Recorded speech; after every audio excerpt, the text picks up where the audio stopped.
I'm going to lay out the principles of the change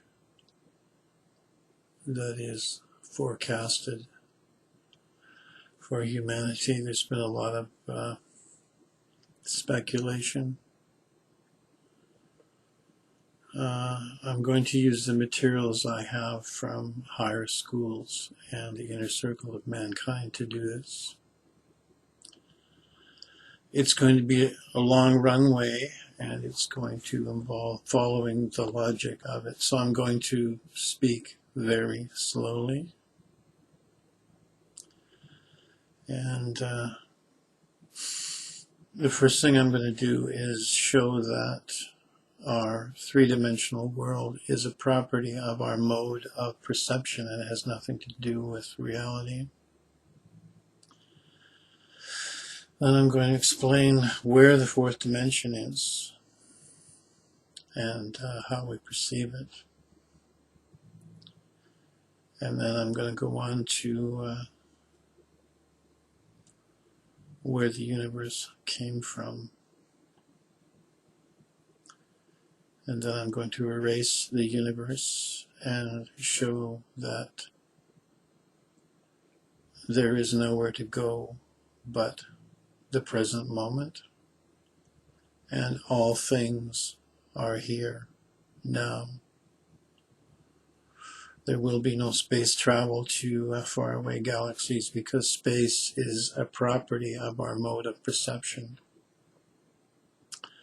And all the machinery that's made to do science that may be used to object to these concepts was made to serve our mode of perception, and therefore is not objectively valid, but mere extensions of our primitive organic sensors. So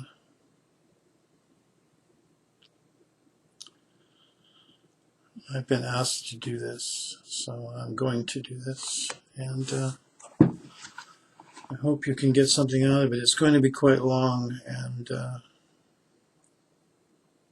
may not seem to be going anywhere of interest, but it goes somewhere enormously interesting. We have established the enormous difference existing between the psychology of a man and of an animal. The difference undoubtedly profoundly affects the receptivity of the outer world by the animal. But how and in what? This is exactly what we do not know, and what we shall try to discover. To this end, we shall return to our receptivity of the world, investigate in detail the nature of that receptivity, and then imagine how the animal, with its more limited psychic equipment, receives its impression of the world. Let us note, first of all, that we receive the most incorrect impressions of the world as regards its outer form and aspect. We know that the world consists of solids, but we see and touch only surfaces. We never see and touch a solid. The solid, this is indeed a concept, composed of a series of perceptions, the result of reasoning and experience. For immediate sensation, surfaces alone exist. Sensations of gravity, mass, volume, which we mentally associate with the solid, are in reality associated with the sensations of surfaces. We only know that the sensation comes from the solid, but the solid itself we never sense. Perhaps it would be possible to call the complex sensation of surfaces weight, mass, density, resistance, the sensation of a solid. But rather do we combine mentally all these sensations into one and call that composite sensation a solid. We sense directly only surfaces. The weight and resistance of the solid as such we never separately sense. But we know that the world does not consist of surfaces. We know that we see the world incorrectly and that we never see it as it is. Not alone in the philosophical meaning of the expression, but in the most simple geometrical meaning. We have never seen a cube, a sphere, etc., but only their surfaces. Knowing this, we mentally correct that which we see. Behind the surfaces, we think the solid, but we can never even represent the solid to ourselves. We could not imagine the cube or the sphere seen, not in perspective, but simultaneously from all sides. It is clear that the world does not exist in perspective. Nevertheless, we cannot see it otherwise. We see everything only in perspective. That is, in the very act of receptivity, the world is distorted in our eye, and we know that it is distorted. We know that it is not such as it appears, and mentally we are continuously correcting that which the eye sees, substituting the real content for those symbols of things which sight reveals. Our sight is a complex faculty. It consists of visual sensations plus the memory of sensations of touch. The child tries to feel with his fingertips everything that it sees. The nose of its nurse, the moon, the reflection of sun rays from the mirror on the wall. Only gradually does it learn to discern the near and the distance by means of sight alone. But we know that even in mature age we are easily subject to optical illusions. We see distant objects as flat, even more incorrectly, because relief is, after all, a symbol revealing a certain property of objects. A man at a long distance is pictured to us in silhouette. This happens because we never feel anything at a long distance, and the eye has not been taught to discern the difference in surfaces, which at short distances are felt by the fingertips.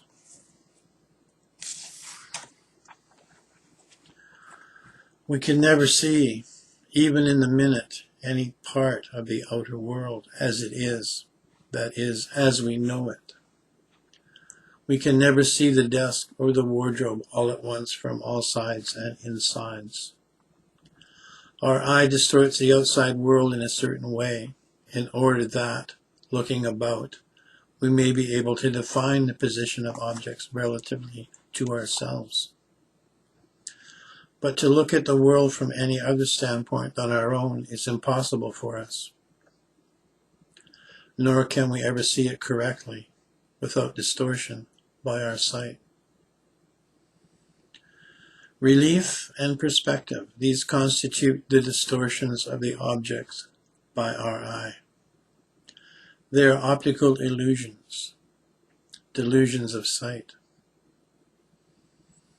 The cube in perspective is but a conventional sign of the three-dimensional cube, and all that we see is the conditional image of that conditionally real three-dimensional world with which our geometry deals, and not that world itself. On the basis of what we see, we surmise that it exists in reality. We know that what we see is incorrect, and we think of the world as other than it appears. if we had no doubt about the correctness of our sight, if we knew that the world was such as it appears, then obviously we should think of the world in the manner in which we see it. In reality, we are constantly engaged in making corrections. It is clear that the ability to make corrections in that which the eye sees demands undoubtedly the possession of the concept, because the corrections are made by a process of reasoning, which is impossible without concepts. Deprived of the faculty to make corrections in that which the eye sees, we should have a different outlook on the world. Much of that which is, we should see incorrectly. We should not see much of that which is, but we should see much of that which does not exist in reality at all. First of all, we should see an enormous number of non-existent motions. Every motion of ours in our direct sensation of it is bound up with the motion of everything around us. We know that this motion is an illusory one, but we see it as real. Objects turn in front of us, run past us, overtake one another. If we are riding slowly past houses, these turn slowly. If we are riding fast, they turn quickly. Also, trees grow up before us unexpectedly, run away, and disappear. This seeming animation of objects coupled with dreams has always inspired and still inspires the fairy tale. The motions of objects to a person in motion are very complex indeed. Observe how strangely the field of wheat behaves just beyond the window of the car in which you are riding. It runs to the very window, stops, turns slowly around itself, and runs away. The trees of the forest run apparently at different speeds, overtaking one another.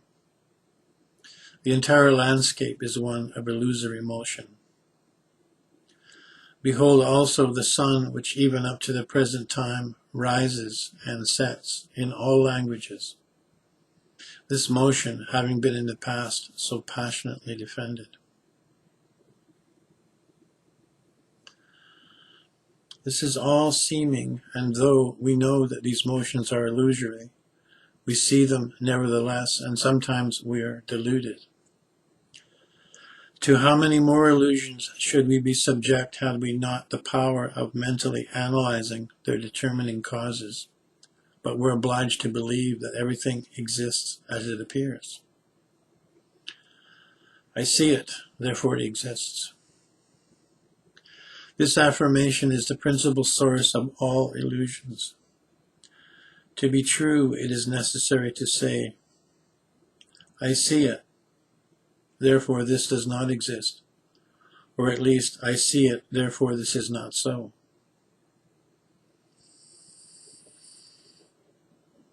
Although we can say the last, the animal cannot, for to its apprehension things are just as they appear. It must believe what it sees. How does the world appear to the animal? The world appears to it as a series of complicated moving surfaces. The animal lives in a world of two dimensions. Its universe has for the properties and appearance of a surface. Its universe has for it the properties and appearance of a surface. And upon this surface transpire an enormous number of different movements of a most fantastic character. Why should the world appear to the animal as a surface? First of all, because it appears as a surface to us. But we know that the world is not a surface, and the animal cannot know it. It accepts everything just as it appears. It is powerless to correct the testimony of its eyes, or it cannot do so to the extent that we do. We are able to measure in three mutually independent directions. The nature of our mind permits us to do this. the animal can measure simultaneously in 2 directions only. It can never measure in 3 directions at once. This is due to the fact that, not possessing concepts, it is unable to retain in the mind the idea of the first 2 directions for measuring the third. Let me explain this more exactly. Suppose we imagine that we are measuring the cube.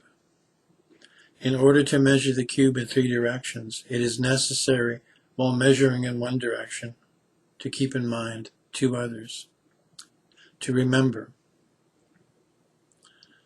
But it is possible to keep them in mind as concepts only, that is, associating them with different concepts, pasting upon them different labels.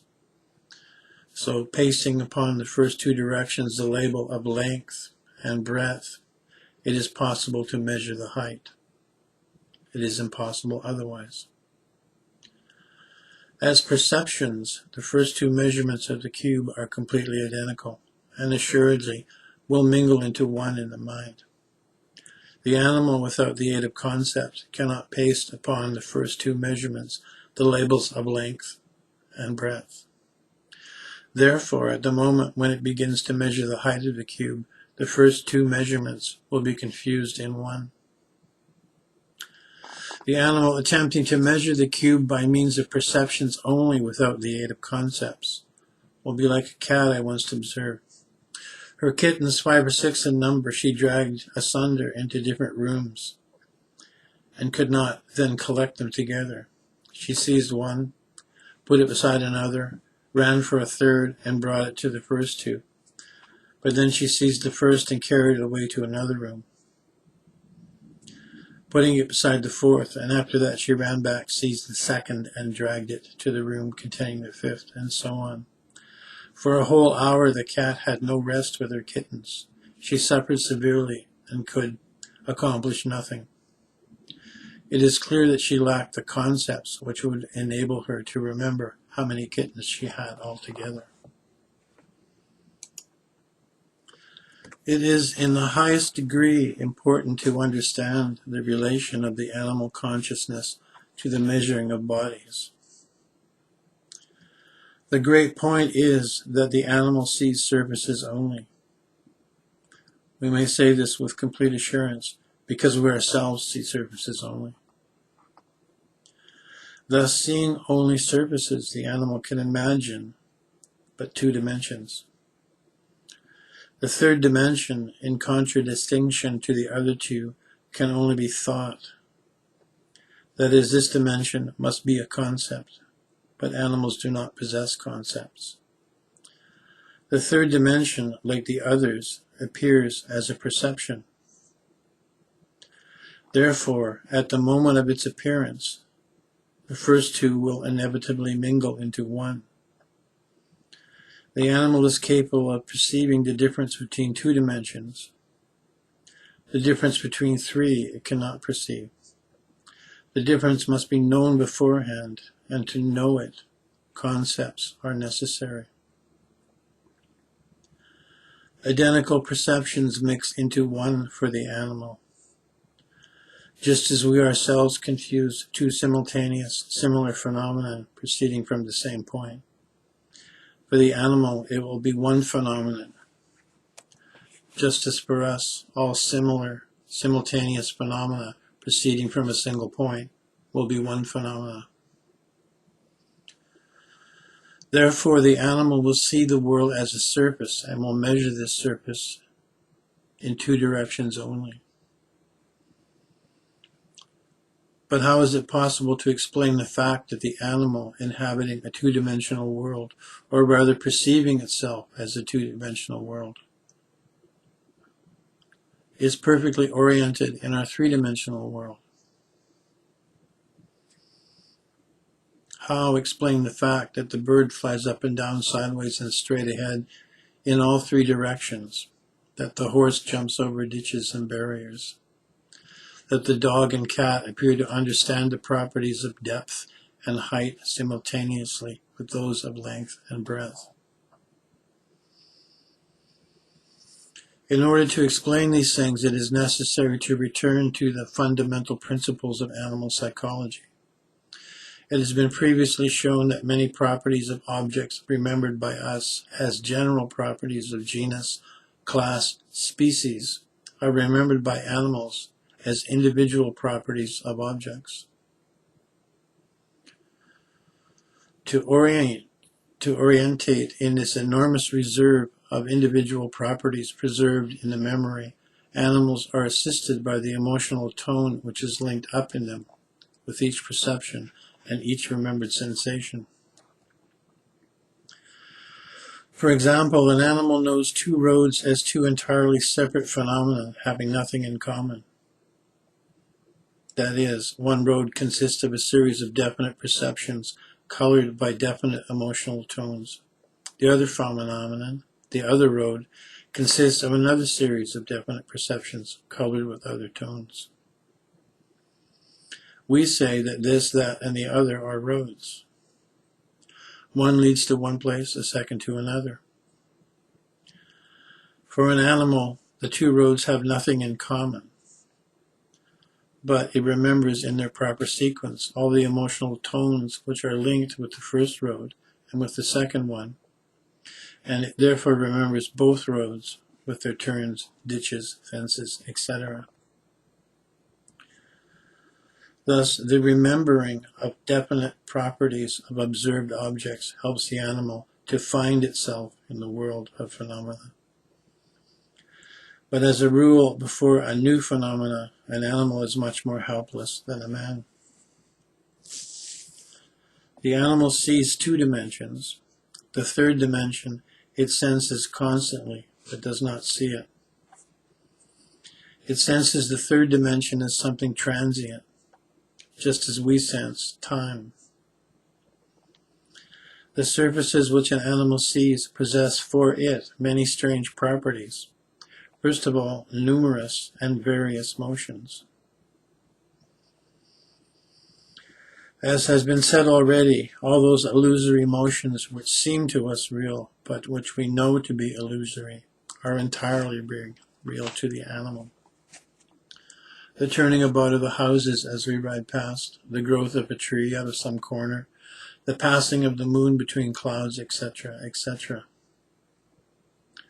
But in addition to all this, many motions must exist for the animal of which we have no suspicion. The fact is that innumerable objects quite immobile for us, properly all objects, must seem to the animal to be in motion, and the third dimension of solids will appear to it in these motions. The third dimension of solids will appear to it as a motion. Let us try to imagine how the animal perceives the objects of the outer world. Suppose it is confronted with a large disk and simultaneously with a large sphere of the same diameter. Standing directly opposite them at a certain distance, the animal will see two circles. Beginning to walk around them, it will observe that the sphere remains a circle, while the disk gradually narrows, transforming itself into a narrow strip. On moving farther around, the strip begins to expand and gradually transforms itself into a circle. The sphere will not change during this circumambulation, but when the animal approaches toward it, certain strange phenomena ensue. Let us try to understand how the animal will perceive the surface of the sphere as contrasted with the surface of the disk. One thing is sure, it will perceive the spherical surface differently from us. We perceive convexity or sphericality as a common property of many surfaces. The animal, on the contrary, because of the very properties of its psychic apparatus, will perceive that sphericality is an individual property of a given sphere. Now, how will the sphericality as an individual property of a given sphere appear to it? We may declare with complete assurance that the sphericality will appear to the animal as a movement on the surface which it sees. During the approach of the animal towards the sphere, something like the following must happen. The surface which the animal sees starts to move quickly. Its center spreads out, and in all the other points run away from the center with a velocity proportional to their distance from the center, or the square of their distance from the center. It is in this way that the animal senses the spherical surface, much as we sense sound. At a certain distance from the sphere, the animal perceives it as a plane. Approaching or touching some point on the sphere, it sees that all other points have changed with relation to this particular point. They have all altered their position on the plane, have moved to one side, as it were. Touching another point, it sees that all the rest have moved in similar fashion. This property of the sphere will appear as its motion, its vibration. The sphere will actually resemble a vibrating, oscillating surface in the same way that each angle of an immobile object will appear to the animal as a motion. The animal can see an angle of a three-dimensional object only while moving past it, and during the time it takes, the object will seem to the animal to have turned. A new side has appeared, and the side first seen has disappeared or moved away. The angle will be perceived as rotation, as the motion of the object, as something transient, temporal, as a change of state in the object. Remembering the angles which it has seen before, seen as the motion of bodies, the animal will consider that they have ceased, have ended, have disappeared, that they are in the past. Of course, the animal cannot reason in this way, but it acts as though it has thus reasoned. Could the animal think about these phenomena which have not yet entered into its life, meaning the angles and curved surfaces, it would undoubtedly imagine them in time only. It could not prefigure for them any real existence at the present moment when they have not yet appeared. And were it able to express an opinion on the subject, it would say that angles exist in potentiality, that they will be, but for the present they do not exist. The angle of a house past which a horse runs every day is a phenomenon repeating under certain circumstances, but nevertheless a phenomenon proceeding in time, and not a spatial and constant property of the house. For the animal, the angle will be a temporal phenomenon and not a spatial one as it is for us. Thus we see that the animal will perceive the properties of our third dimension as motions and will refer to these properties to time, to the past or future, or to the present, the moment of the transition of the future into the past. This circumstance is in the highest degree important, for therein lies the key to our own receptivity of the world. We shall therefore examine into it more in detail.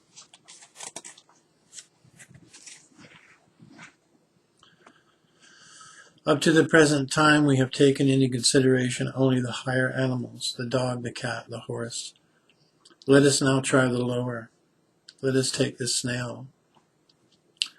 We know nothing about its inner life, but undoubtedly its receptivity resembles ours scarcely at all. In all probability, the snail possesses some obscure sensations of its environment.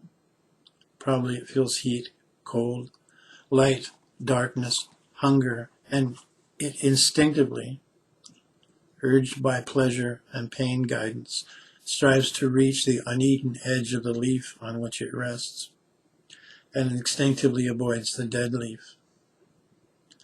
Its movements are guided by pleasure, pain. It constantly strives towards the one and away from the other. It always moves upon a single line, from the unpleasant to the pleasant. and in all probability, except for this line, it is not conscious of anything and does not sense anything. This line is its entire world. All sensations entering from the outside, the snail senses upon this line of its motion, and these come to it out of time. From the potential, they come to the present. For the snail, our entire universe exists in the future and in the past, in time. In space, only one line exists, all the rest is time. It is more than probable that the snail is not conscious of its movements. Making effort with its entire body, it moves forward to the fresh edge of the leaf. But it seems as if the leaf were coming to it, appearing at that moment, coming out of time as the morning comes to us.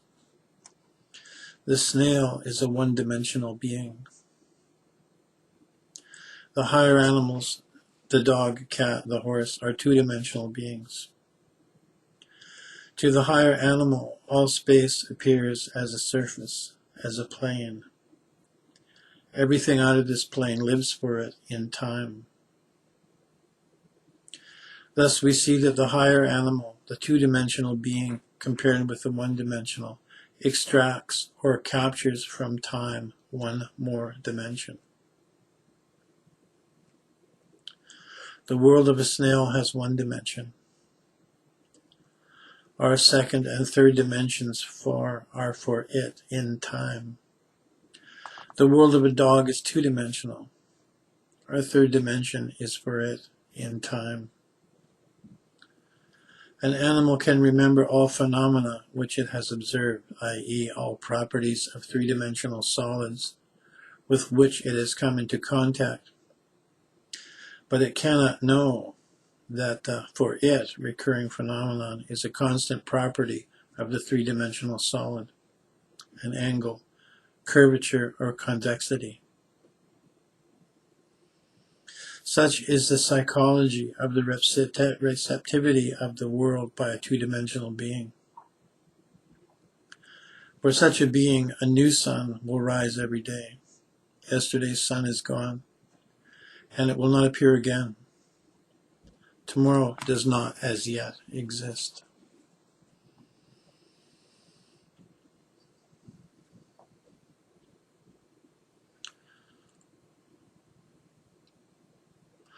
The cock could not think that he woke up the sun by his crowing.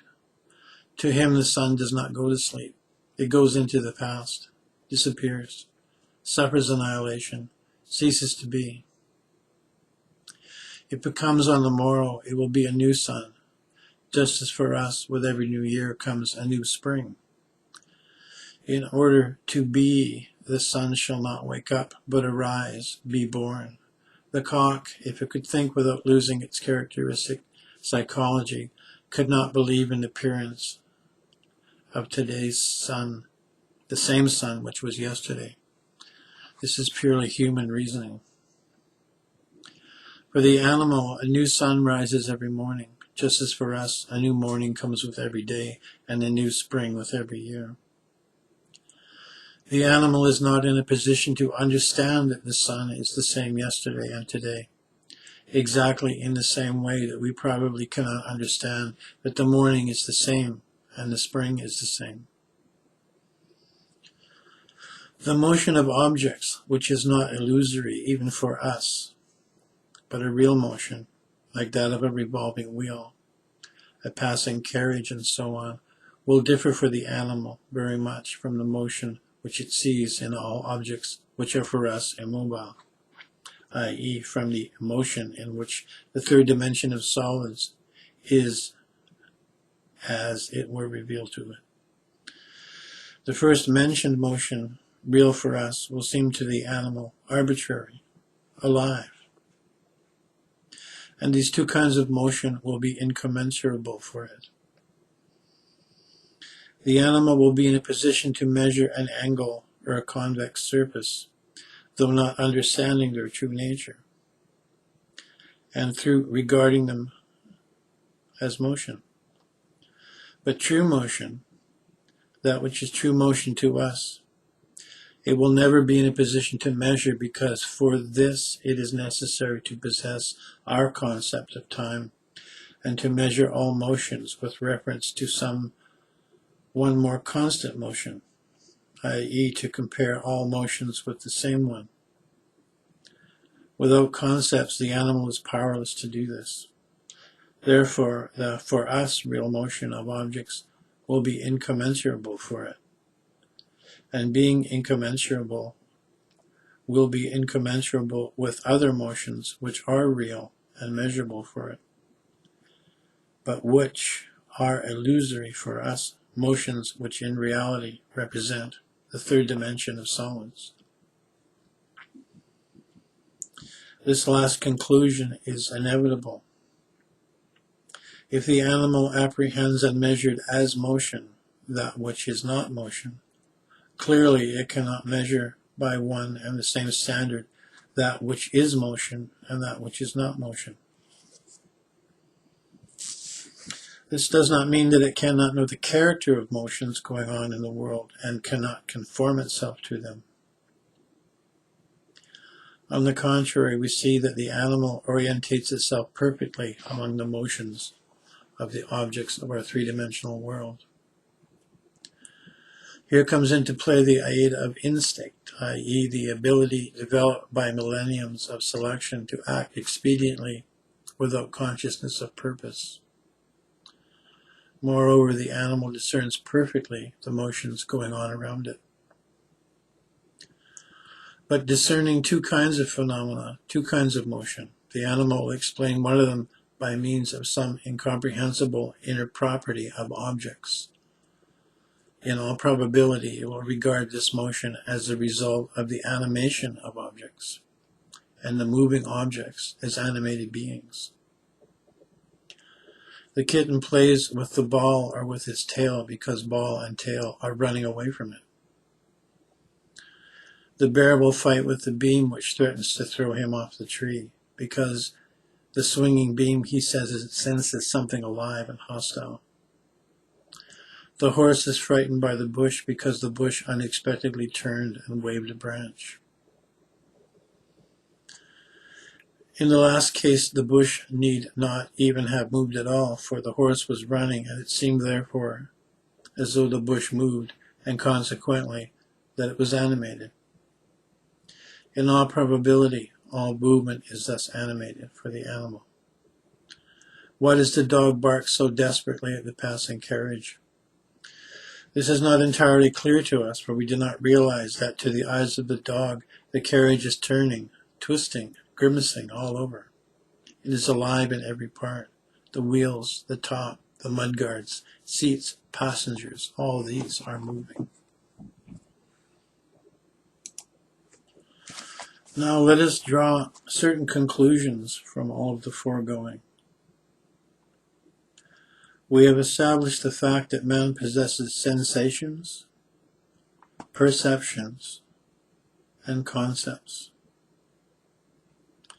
That the higher animals possess sensations and perceptions, and the lower animals sensations only. The conclusion that animals have no concepts we decided from the fact that they have no speech. Next, we have established that having no concepts, animals cannot comprehend the third dimension, but see the world as a surface, i.e., they have no means, no instrument for the correction of their incorrect sensations of the world. Furthermore, we have found that seeing the world as a surface, animals see upon this surface many motions which for us are non-existent. That is, all those properties of solids which we regard as the properties of three-dimensionality, animals represent to themselves as motions. Thus the angle and the spherical surface appear to them as the movements of a plane. After that, we came to the conclusion that everything which we regard as constant in the region of the third dimension, animals regard as transient things which happen to objects, temporal phenomena. Thus, in all its relations to the world, the animal is quite analogous to the imagined, unreal, two-dimensional being living upon a plane. All our world appears to the animal as the plane through which phenomena are passing, moving upon time or in time.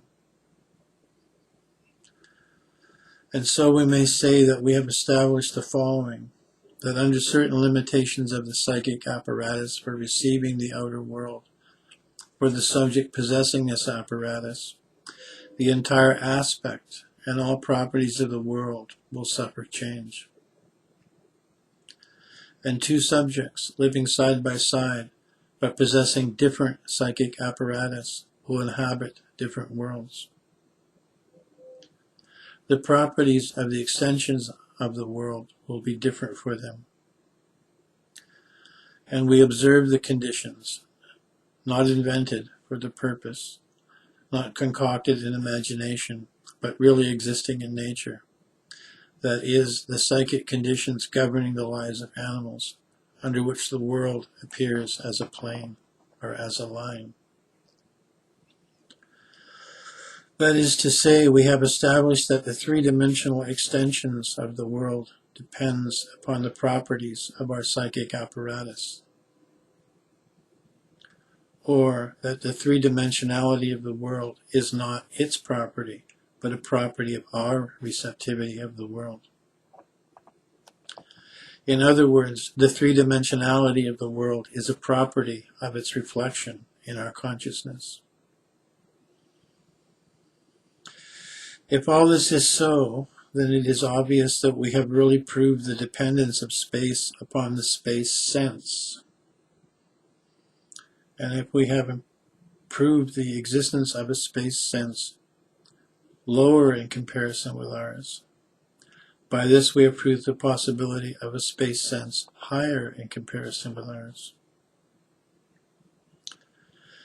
And we shall grant that if in us there develops the fourth unit of reasoning as different from the concept as the concept is different from perception, so simultaneously with it will appear for us in the surrounding world a fourth characteristic which we may designate geometrically as the fourth direction or the fourth perpendicular.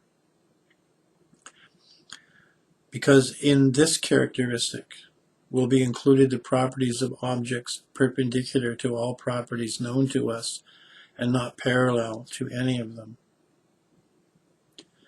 In other words, we shall see or we shall feel ourselves in a space not of three, but of four dimensions.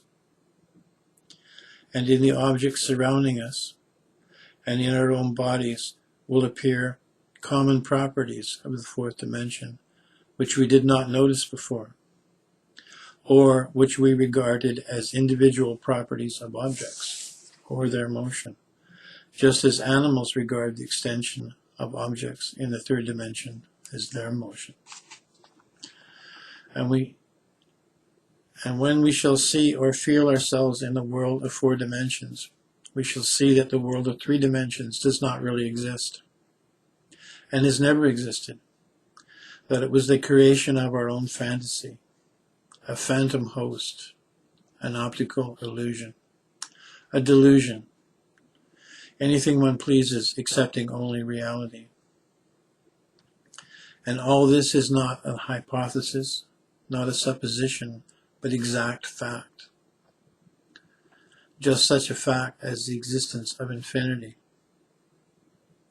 For positivism to ensure its existence, it was necessary to annihilate infinity somehow, or at least to call it an hypothesis, which may or may not be true. Infinity, however, is not an hypothesis, but a fact. And such a fact is the multidimensionality of space and all that it implies, namely, the unreality of everything three-dimensional. Now, from the basis of those conclusions already made, let us seek to define how we may discover the real fourth-dimensional world, obscured from us by the illusory three-dimensional world. See it we may by two methods, either by sensing it directly, by developing the space sense and other higher faculties, which will be discussed later on, or by understanding it mentally by a perception of its possible properties through the exercise of the reason. By abstract reasoning, we have already come to the conclusion that the fourth dimension of space must lie in time, i.e., that time is the fourth dimension of space. We have already discovered psychological proofs of this thesis, comparing the receptivity of the world by living beings of different grades of consciousness, snail, dog, and man. We have seen how different for them are the properties of one and the same world, namely those properties which are expressed for us in the concepts of time and space. We have seen that time and space are sensed by each in a different manner, that what for the lower being, the snail, is time. For the being standing 1 degree higher, the dog, becomes space, and that the time of this being becomes space to a being standing still higher, man. This is a confirmation of the supposition previously expressed that our idea of time is complex in its nature, and that in it are properly included two ideas, that of a certain space and that of a motion upon this space. Or to put the matter more exactly, the contact with a certain space of which we are not clearly conscious calls forth in us the sensation of motion upon that space. And all this taken together, the unclear consciousness of a certain space and the sensation of motion upon that space, we call time.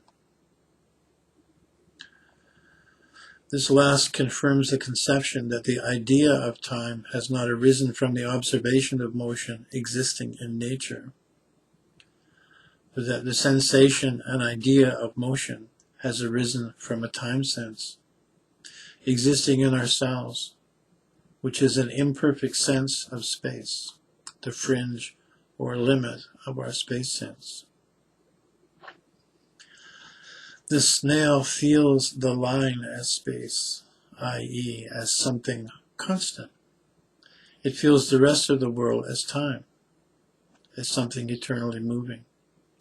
The horse feels the plain as space. It feels the rest of the world as time. We feel an infinite sphere as space, the rest of the world, that which was yesterday and that which will be tomorrow, we feel as time. In other words, every being feels as space that which is grasped by his space sense. The rest he refers to time, i.e., the imperfectly felt is referred to as time.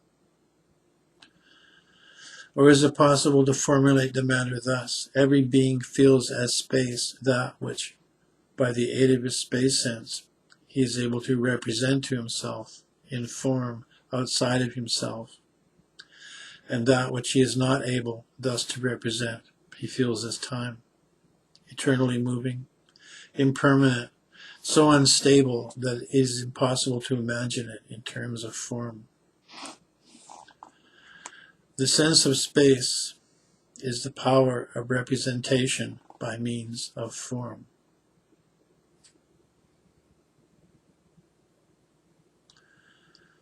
The sense of space or spaceness is the power of representation by means of form. The infinite sphere by which we represent the universe to ourselves is constantly and continuously changing in every consecutive moment. It is not that which it was before. A constant change of pictures, images, relations is going on therein. It is for us as it were the screen of a cinematograph upon which the swiftly running images of pictures appear and disappear. But Where are the pictures themselves? Where is the light throwing the images upon the screen? Whence do the pictures come and whither do they go? If the infinite sphere is the screen, so our consciousness is the light, penetrating through our psyche, i.e. through the stores of our impressions or pictures. It, the light of consciousness, throws upon the screen their images, which we call life. But where do the impressions come from to us? From the same screen. And herein dwells the most incomprehensible mystery of life as we see it. We are creating it, and we are receiving everything from it. Imagine a man sitting in the ordinary moving picture theater. Imagine that he knows nothing of the construction of the theater, nothing of the existence of the lantern behind his back, nor of the small transparent picture on a moving film. Let us imagine that he wants to study the cinematograph and begins to study that which proceeds on the screen, to make notes, to take pictures, to observe the order, to calculate, to construct hypotheses, and so forth. At what will he arrive? Evidently, at nothing at all, unless he will turn his back to the screen and will begin to study the cause of the appearance of the pictures upon the screen. The cause is confined in the lantern, i.e. in consciousness, and the moving films of pictures in the psyche. These it is necessary to study, desiring to understand the motion picture. Positive philosophy studies only the screen and the pictures passing upon it. For this reason, the eternal enigma remains for it. Wherefrom are the pictures coming, and where are they going, and why are they coming and going instead of remaining eternally the same? But it is necessary to study the cinematograph, beginning with the source of light, with consciousness, and then to pass on to the pictures on the moving film, and only after that to study the projective image. We have established that the animal, the horse, the cat, the dog, must perceive the immobile angles and curves of the third dimension as motions, i.e. as temporal phenomena. The question arises, do not we perceive as motion, i.e. as temporal phenomena, the immobile angles and curves of the fourth dimension? We ordinarily say that our sensations are the moments of the apprehension of certain changes proceeding outside of us, such as sound, light, etc., all vibrations of the ether. But what are these changes? Perhaps in reality there are no changes at all. Perhaps the immobile sides and angles of certain things which exist outside of us, of certain things which we know nothing about, only appear to us as motions, as changes. It may be that our consciousness, not being able to embrace these things with the aid of the organs of sense and to represent them to itself in their entirety, just as they are, and grasping only the separate moments of its contact with them, is constructing the illusion of motion and conceives that something is moving outside of it, outside of consciousness, i.e. that the things are in themselves moving. If such is the case, then motion must be in reality something only derived, arising in our intellect during its contact with things which it does not grasp in their totality. Let us imagine that we are approaching an unknown city and that it is slowly rising, growing up for us as we approach us. It appears to us as if it is really growing up, as though it did not exist before. There disappeared the river which was visible for so long a time, there appeared the bell tower, which was invisible before. Such exactly is our relation to time, which is a continual coming, arising as it were from nothing and going into naught. Everything lies for us in time, and only the section of the thing lies in space. Transferring our consciousness from the section of the thing to those parts of it which lie in time, we receive the illusion of motion on the part of the thing itself. It is possible to formulate the matter thus. The sensation of motion is the consciousness of the transition from space to time, from a clear space sense to one that is unclear. With this in mind, it is not difficult to realize that we are receiving sensations and projecting into the outside world as phenomena the immobile angles and curves of the fourth dimension. On this account, it is not necessary and possible to recognize that the world is immobile and constant, and that it seems to us to be moving and evolving simply because we are looking at it through the narrow slit of our senses receptivity. We are returning again to the question, what is the world and what is consciousness? But now the question concerning the relation of our consciousness to the world is beginning to be formulated for us. If the world is a great something, possessing the consciousness of itself, so we are rays of that consciousness, which are conscious of themselves, but unconscious of the whole.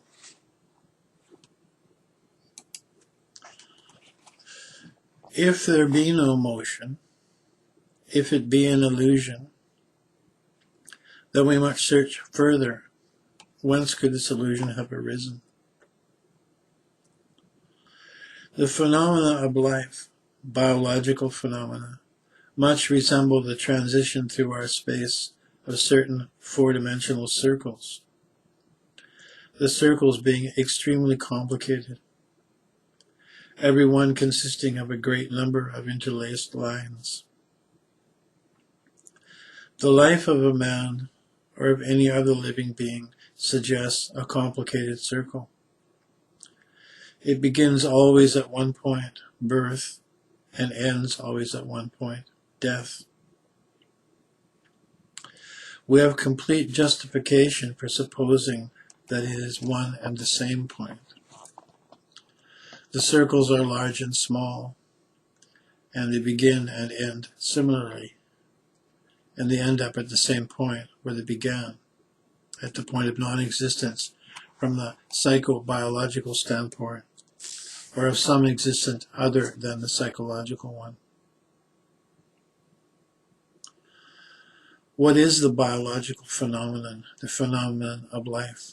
Our science does not answer this question. This is the enigma.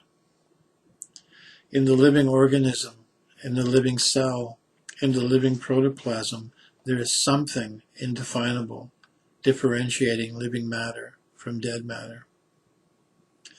We recognize this something only by its functions.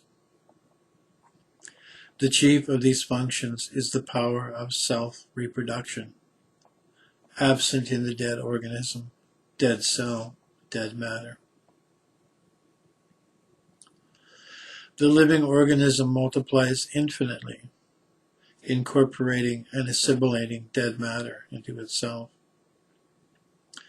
This ability to reproduce itself and absorb dead matters with its mechanical laws is the inexplicable function of life, showing that life is not simply a complex of mechanical forces, as the positivist philosophy attempts to prove.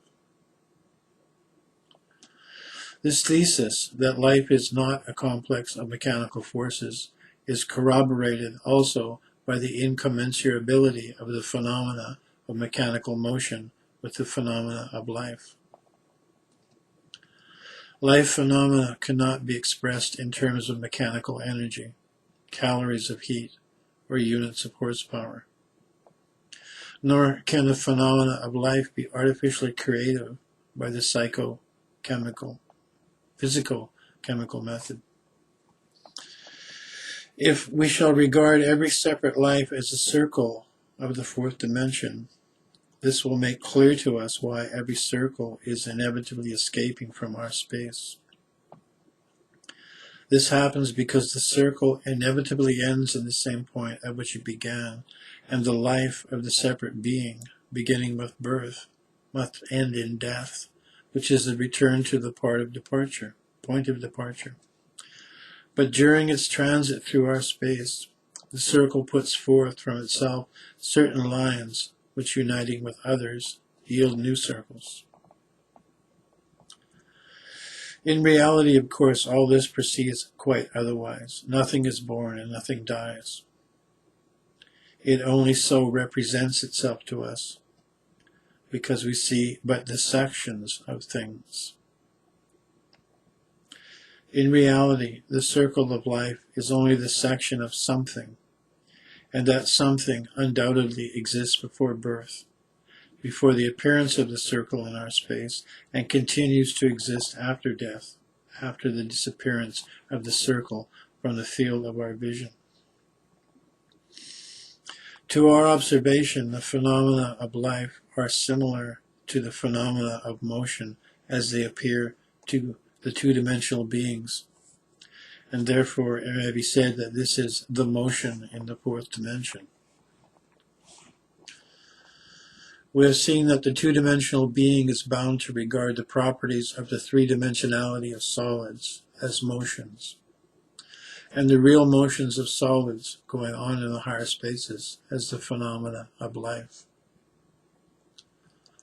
In other words, that motion which remains a motion in the higher space appears to the lower being as a phenomenon of life, and that which disappears in the higher space, transforming itself into the property of an immobile solid, appears to the lower being as mechanical motion. The phenomena of life and the phenomena of motion are just as incommensurable for us as are the two kinds of motion in its world for the two-dimensional being, one of these motions being real and the other illusory. Hinton says of this incommensurability, "There is something in life not included in our conception of mechanical movement. Is this something a fourth-dimensional movement? If we look at it from the broadest point of view, there is something striking in the fact that where life comes in, there arises an entirely different set of phenomena from those of the inorganic world." End of quote. On this basis, it is justifiable to assume that those phenomena, which we call the phenomena of life, are movements in higher space. Those phenomena which we call mechanical motion become in turn the phenomena of life in a space lower relatively to ours and in one higher. Similarly, the properties of immobile solids. This means that if we consider three kinds of existence, the two-dimensional, ours, and the higher dimensional, then it will appear that the motion which is observed by the two-dimensional being in two-dimensional space is for us a property of immobile solids. Life, as apprehended in two-dimensional space, is motion as we observe it in our space. Moreover, motions in three-dimensional space, all our mechanical motions, and the manifestations of psychochemical forces, light, sound, heat, etc., are only our sensations of us, to us, incomprehensible properties of four-dimensional solids, and our phenomena of life are the motions of solids of higher space, which appear to us as the birth, growth, and life of living beings. But if we presuppose a space not of four, but of 5 dimensions, then in it the phenomena of life would probably appear as the properties of immobile solids. Genus, species, families, people, races, and so forth. And motions would seem perhaps only the phenomena of thought. We know that the phenomena of motion, or the manifestations of energy, are involved with the expenditure of time. And we see how, with the gradual transcendence of the lower space by the higher, motion disappears, being converted into the properties of immobile solids, i.e. the expenditure of time disappears, and the necessity for time. To the two-dimensional being, time is necessary for the understanding of the most simple phenomena, an angle, a hill, a ditch. For us, time is not necessary for the understanding of such phenomena, but is necessary for the explanation of the phenomena of motion and physical phenomena. In a space still higher, our phenomena of motion and physical phenomena would probably be regarded independently of time as properties of immobile solids and biological phenomena. Birth, growth, reproduction, death would be regarded as phenomena of motion. Thus, we see how the idea of time recedes with the expansion of consciousness. We see its complete conditionality. We see that by time are designated the characteristics of a space relatively higher than a given space, i.e., the characters of the perceptions of a consciousness relatively higher than a given consciousness. For the one-dimensional being, all the indices of 2, 3, 4-dimensional space and beyond lie in time. All this is time. For the two-dimensional being, time embraces within itself the indices of 3-dimensional space, 4-dimensional space, and all spaces beyond. For man, the 3-dimensional being, time contains the indices of 4th-dimensional space and all spaces beyond. Therefore, according to the degree of expansion and elevation of the consciousness and the forms of its receptivity, the indices of space are augmented and the indices of time are diminished. In other words, the growth of the space sense is proceeding at the expense of the time sense. Or one may say that the time sense is an imperfect space sense, an imperfect power of representation which, being perfected, translates itself into space sense, or the power to representation in form.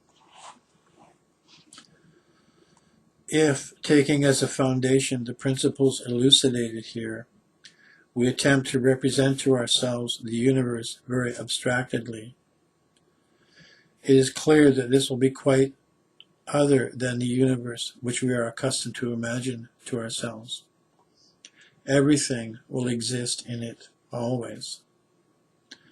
This will be the universe of the eternal now of Hindu philosophy, a universe in which will be neither before nor after, in which will be just one present, known or unknown. Hinton feels that with the expansion of the space sense, our vision of the world will change completely. The conception which we shall form of the universe will undoubtedly be as different from our present one as the Copernican view differs from the most pleasant view of a wide, immovable earth beneath a vast vault. Indeed, any conception of our place in the universe will be more agreeable than the thought of being on a spinning ball kicked into space without any means of communication with any other inhabitants of the universe.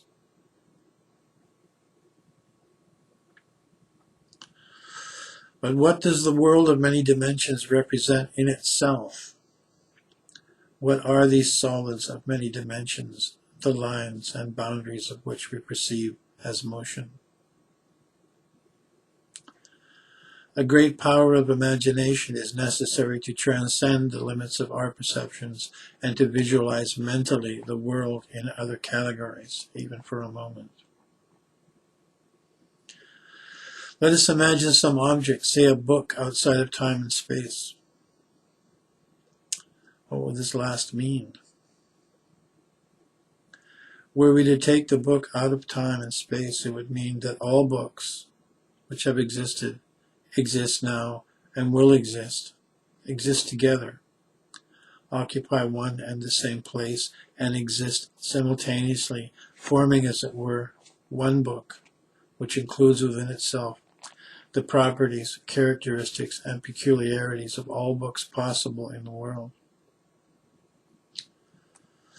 When we say simply a book, we have in mind something possessing the common characteristics of all books. This is a concept. But that book about which we're talking now possesses not only these common characteristics, but the individual characteristics of all separate books. Let us take other things, a table, a house, a tree, a man. Let us imagine them out of time and space.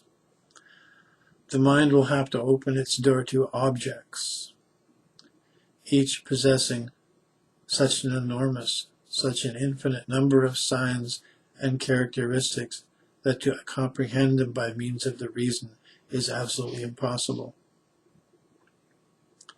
And if one wants to comprehend them by one's reason, one will certainly be forced to dismember these objects somehow, to take them at first, in some one sense, from one side, in a section of their being. What is man out of space and time? He is all humanity. Man is the species, Homo sapiens, but at the same time possessing characteristics, peculiarities, and individual earmarks of all separate men. This is you and I and Julius Caesar and the conspirators who killed him and the newsboy I pass every day. All kings, all slaves, all saints, all sinners, all taken together, fused into one indivisible being of a man, like a great living tree in which are bark, wood, and dry twigs, green leaves, flowers, and fruit. Is it possible to conceive of and understand such a being by our reason? The idea of such a great being inspired the artist or artists who created the Sphinx.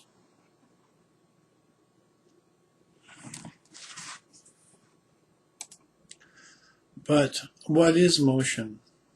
Why do we feel it if it does not exist?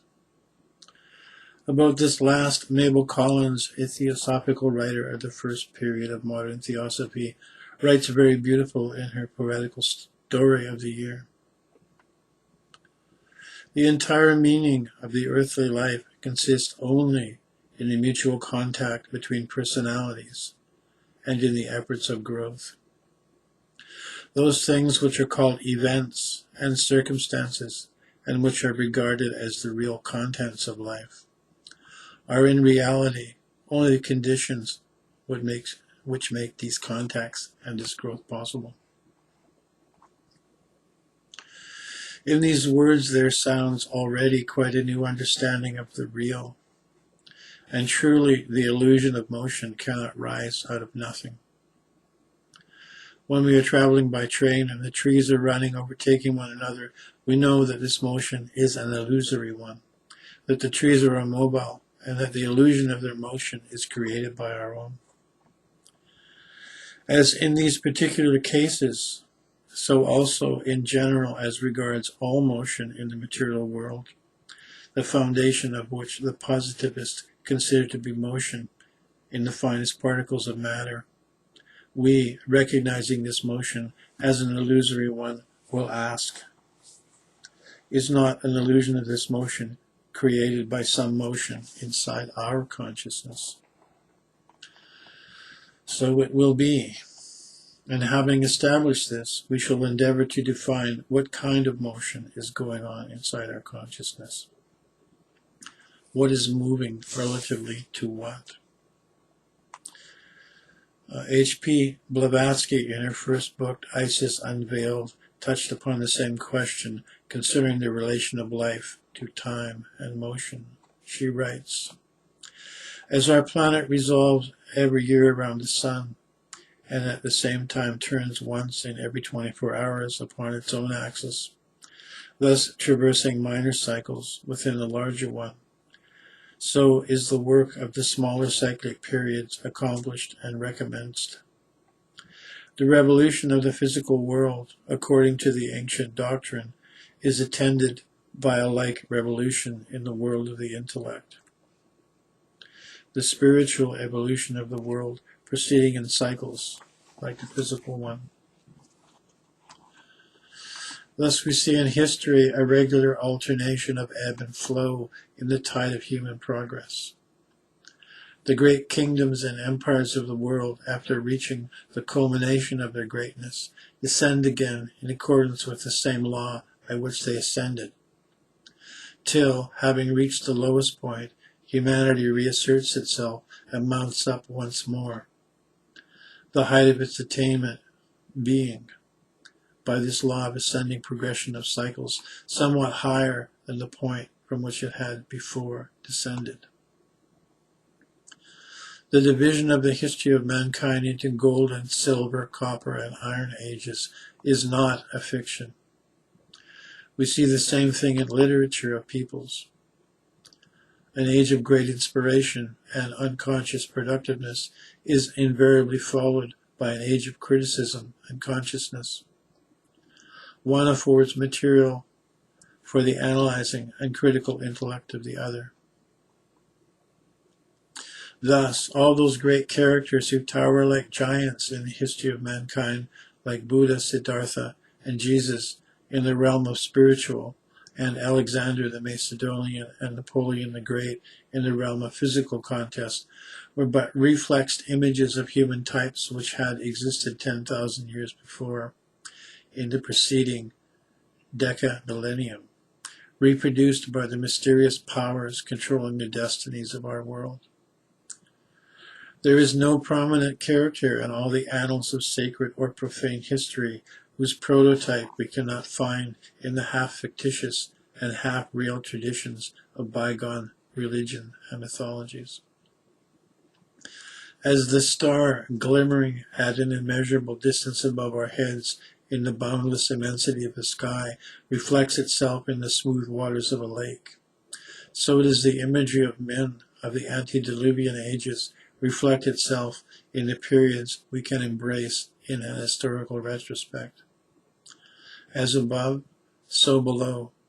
That which has been will return again, as in heaven, so on earth. Anything that can be said about the understanding of temporal relations is inevitably extremely vague. This is because our language is absolutely inadequate to the spatial expression of temporal relations. We lack the necessary words for it. We have no verbal forms, strictly speaking, for the expression of these relations, which are new to us. And some other quite new forms, not verbal, are indispensable. The language for the transmission of the new temporal relations must be a language without verbs. New parts of speech are necessary, an infinite number of new words. At present, in our human language, we can speak about time by hints only. Its true essence is inexpressible for us. We should never forget about this inexpressibility. This is the sign of the truth, the sign of reality. That which can be expressed cannot be true. All systems dealing with the relation of the human soul to time, all ideas of post-mortem existence, the theory of reincarnation, that of the transmigration of souls, are of karma are symbols, trying to transmit relations which cannot be expressed directly because of the poverty and the weakness of our language. They should not be understood literally, any more than it is possible to understand the symbols and allegories of art literally. It is necessary to search for their hidden meanings, that which cannot be expressed in words. The literal understanding of these symbolical forms in certain lines of contemporary literature, and the union with them of ideas of evolution and morals, taken in the most narrow, dualistic meaning, completely disfigures the inner content of these forms and deprives them of their value and meaning.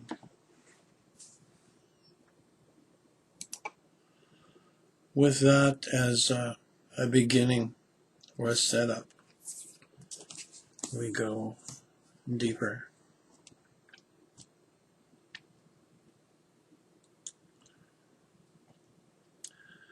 To begin with the beyond the beginning, there is the original state of the beyond state of God. In this original state of God is unbounded, absolute vacuum prevails. In this absolute vacuum, there is neither any manifestation of the conscious or unconscious state of God, nor is there manifestation of the consciousness or unconsciousness of God. Neither is there the unlimited I, the divine ego, or the universal ego, nor is there the limited I, or the individual ego. Neither is there universal mind, nor is there limited mind. Neither is there unbounded energy, nor is there limited energy. Neither is there the universal body, nor is there the limited body. Neither are there universes, nor are there worlds. There is not even consciousness of either the consciousness or of the unconsciousness. This state is absolutely the original, unbounded, absolute vacuum state of God.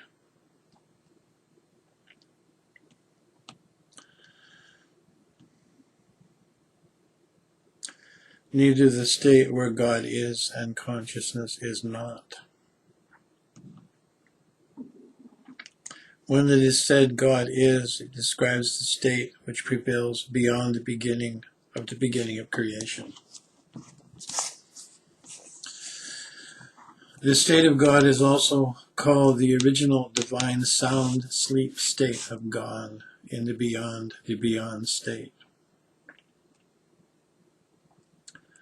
The God is state is the state of infinitude. Infinitude, by virtue of being infinite, is everything. That is, everything is the nature of infinitude. Everything, by virtue of being everything, embodies even nothing, or else everything can never mean everything. This nothing is latent in the everything, but nothing, being literally nothing, is the very being of being nothing at all. And this nothing is latent in the everything. The nothingness of the nothing is embedded in the everything as the latency.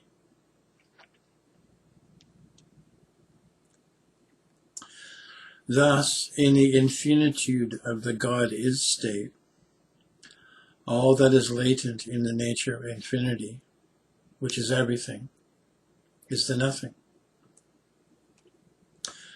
Therefore, anything that is latent in everything is of the nothing. In short, except for the infinity of the infinitude, all things are latent in the God-is state of everything. And all that is latent is of the nothing, with all its aspects as nothingness.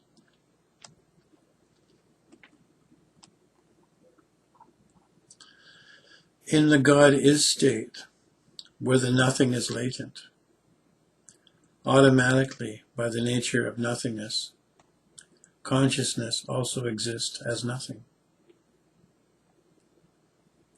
Accordingly, consciousness in the beyond state of God is ever and ever latent in God, who is by nature the everything, infinite and unlimited and unbounded. Thus, automatically, by his very nature of being the everything, God, in the God-is state, has in him ever and ever infinite power, infinite knowledge, infinite bliss, and all that is infinitely glorious or beautiful. Because God is the everything and the infinite, the opposite of the everything, which is the nothing, must be most finite. Therefore, the nothing is latent in the God state as the most finite, or in the infinite state of God, which is the everything, there is latent the most finite state of the nothing. It is only natural that when this latent and most finite nothing manifests, it ought to manifest as the most finite. But it is a most paradoxical fact that when this most finite nothingness manifests, its manifestation gradually expands ad infinitum. The thing that gives infinity to this most finite nothing is God's own latent trio nature of infinite power, infinite knowledge, and infinite bliss, which, by virtue of being the nature of God, obviously pervades the infinitude of the God-is state latently. Naturally, this infinite trio nature also develops this most finite nothing when latent in the infinity of everything.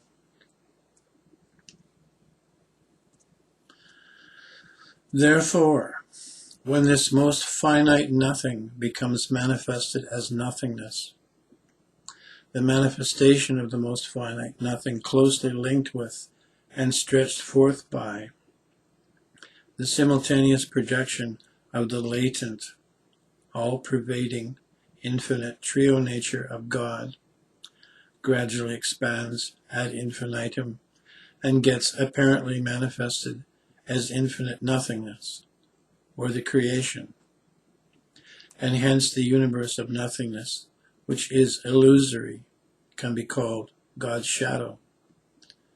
And God being infinite, his shadow is also infinite.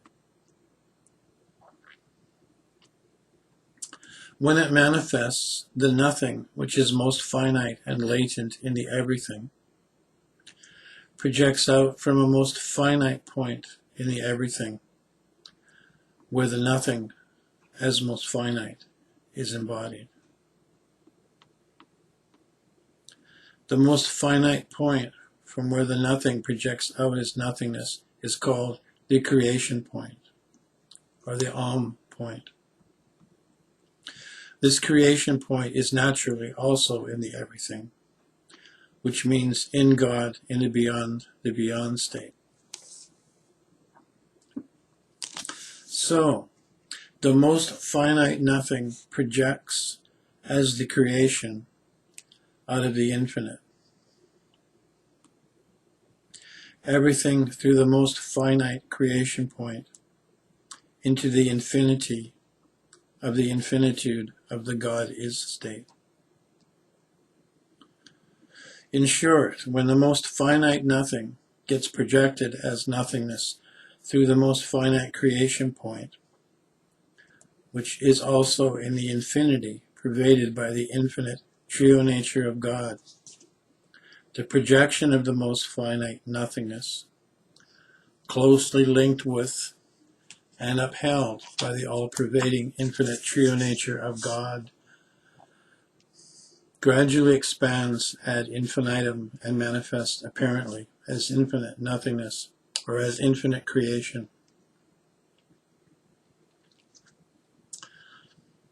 The cause which led to the most finite nothing, latent in the infinite everything, to manifest itself as infinite nothingness is the original cause called the cause.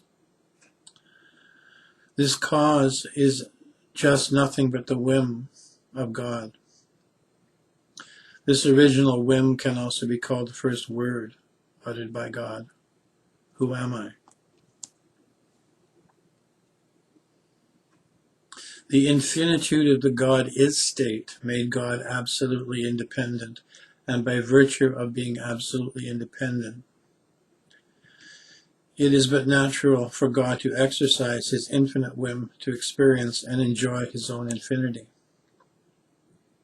To exercise a whim is always the mark of an independent nature, because it is whimsicality that always colors the independent nature. It is the original infinite whim which is responsible for giving cause to the latent all that was of the nothing to manifest as nothingness. But before God exercised his original infinite whim to make manifest the latent all that was of the nothing, this whim of God was itself latent in the nothing, in the everything of the infinitude of absolutely independent God in the God is state. How is it then possible for the latent, original, infinite whim to surge in God and make manifest itself and all that is latent of the nothing as nothingness? Whim, after all, is a whim, and by its very nature, it is such that why, wherefore, when can find no place in its nature. A whim may come at any moment. It may come now, or after a few months, or after years, and it may not come at all. Similarly, the original infinite whim, after all, is a whim, and too, it is the whim of God in the state of infinitude. This whim may not surge in God at all, and if it surges, either at any moment or after thousands of years, or after a million cycles, it need not be surprising. Thus it is that the original infinite whim of God in the state of infinitude once surged, and it surged both spontaneously and all of a sudden in absolutely independent God who is eternally eternal. Hence this whim which once surged once began the beginning of all things in creation. In short, this original infinite latent whim of God in the state of infinitude, once it surged in God's will, who is absolutely independent, made itself manifest, and simultaneously with this manifestation, it manifested the latent all that was of the nothing as nothingness. Thus the whim created the nothing. Let us recapitulate how infinite nothing came out of most finite everything. God beyond is infinite everything. Infinite. Everything may be compared to an infinite, limitless ocean. Therefore, this limitless ocean is infinite everything. Thus, every drop in the ocean is most finite everything. In short, if infinite ocean is infinite, everything, then every drop of the ocean is most finite everything. Before the whim surges in the limitless ocean, and before creation is manifested, the creation point, through which the creation is ejected, is itself in the limitless ocean as infinite everything, because prior to the surging of the whim, perfect tranquility prevailed and pervaded in a limitless ocean. There was no question of drops of the ocean, and there was no separateness. There was limitless ocean as infinite everything. At the instant when the whim surged in the infinite everything, the creation point or on point manifested as most finite everything. Infinite nothing was latent in the infinite everything, but when the whim surged the infinite nothing got manifested, though most finite everything, which is the on point. Infinite nothing was latent in the infinite everything, but when the whim surged, the infinite nothing got manifested through most finite everything, which is the on point. Thus, through the most finite everything, the infinite nothing is ejected, gradually manifesting itself as expanding ad infinitum. Simultaneously with the projection of the latent nothing, and with the manifestation of nothingness, the consciousness which existed as nothing, latent in the infinitude of God, is state, also got projected and manifested itself gradually as the consciousness of God, and made God experience himself as God, the creator of all things, that projected out of his state of everything as nothingness.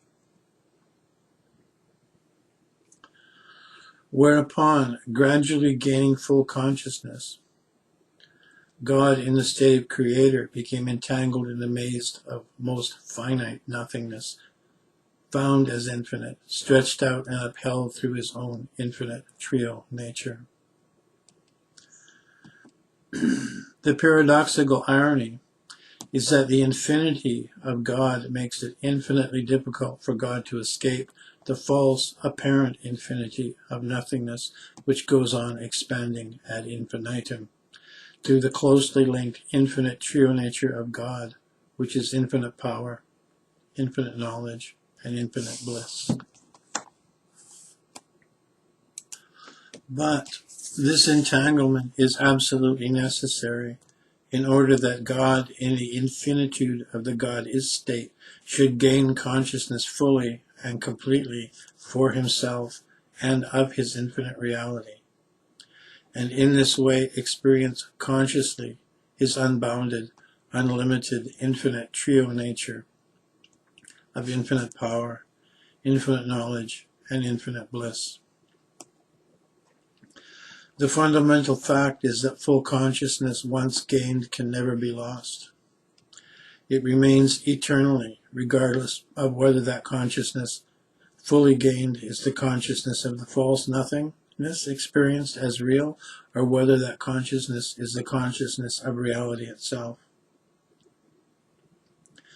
Eventually, consciousness does make God realize his own reality after that same consciousness has attained complete maturity. Consciousness is fully matured to realize reality only after it is nurtured by the apparent awareness of the false. This awareness of the false as real becomes so intensified during the course of the evolution of consciousness that the consciousness, steeped in false awareness, makes God aware only of the false, which is experienced by God as the real. That is, God is creator, falsely experiences the manifestation of the nothing as real and everything. In order that the latent consciousness of God in the God is state should make it possible for God to realize his own eternal reality, the projection of that latent consciousness in everything, which, when projected outwards, become focused on the false infinity of nothingness, should be withdrawn inwardly. By such an inward withdrawal, the focus of the same consciousness becomes centered on the infinity of everything, from which it had projected outward and given rise to the experience of infinite nothingness rather than the experience of the infinity of everything. As said before, when the projected consciousness withdraws inward or undergoes full and complete involution, that nothingness which was once experienced as reality automatically vanishes, for the consciousness which is now focused completely on the eternal reality of the infinitude of God. In short, there is no new consciousness to be attained to realize reality, the eternal. It is the same consciousness latent in the everything, which, when it emerges out of the nothing, first gradually evolves and associating with the nothingness, then experiences the nothingness as real. When the evolution of this consciousness is complete and full, the same consciousness makes God experience the false nothingness which expands ad infinitum as real and infinite. Again, when the same full and complete consciousness reaches full and complete maturity through its own involution, it realizes infinite reality as the only reality, and gives God the experience of his own real and eternal infinite state.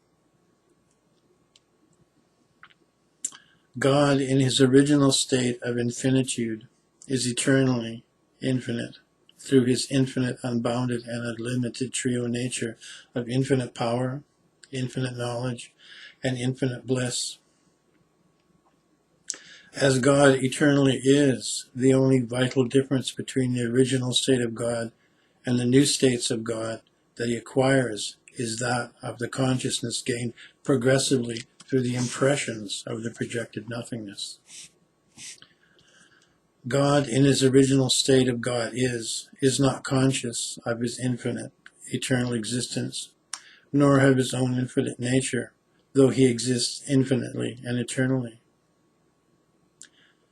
Due to his own infinite whim, God acquires the consciousness of his reality and realizes his infinite, eternal, unlimited self to experience his unbounded, unlimited, and infinite trio nature. Thus, God, now with his newly acquired state of eternal consciousness, is consciously and eternally aware of his original beyond the beyond state of God, which is forever and ever unconscious of the infinitude of his own God is state. Therefore, the goal is to realize the eternal and infinite God state consciously. As already described, the original state of God is that state of unbounded vacuum where God is and consciousness is not. This state is the original divine sound sleep state of God beyond the beginning or the beginning of creation. The original infinite whim of God as the cause is responsible for breaking the spell of the original divine sound sleep state of God, and the result, which is creation, is called the effect. In order to grasp clearly the divine sound sleep state and understand more clearly all that follows immediately after the original infinite whim surges in God, bestirring him from the divine sound sleep, let the divine sound sleep state of God be compared with the sound sleep of man. The sound sleep state of man is literally the same original divine sound sleep state of God. God in the God is state is eternally in the original divine sound sleep state, whereas God in the human state daily experiences alternately the sound sleep state and the awake state. The infinite, impressionless, and formless eternal God experiences himself as finite, limited, inanimate, or animate forms or beings only because of the advent of the first most finite impression of the nothing that manifested as nothingness. At one stage in the evolution of consciousness, the impressions of the nothing impart to God experiences of the human state. These impressions of the nothing are just the procreation of the original most finite first impression, picked up by the most finite first rays of consciousness in God, made manifest simultaneously when the latent, original, infinite whim surged in God and projected the latent all of the most finite nothing as nothingness. The original most finite impression multiplied and increased simultaneously and concurrently with the evolution of the most finite original trickle of consciousness. The multifarious and varied impressions so formed were experienced by the greater evolution of consciousness through multifarious and varied media of infinite or gross forms. Because the impressions formed must necessarily be experienced by the consciousness, but for consciousness to experience the impressions, subtle media were absolutely necessary.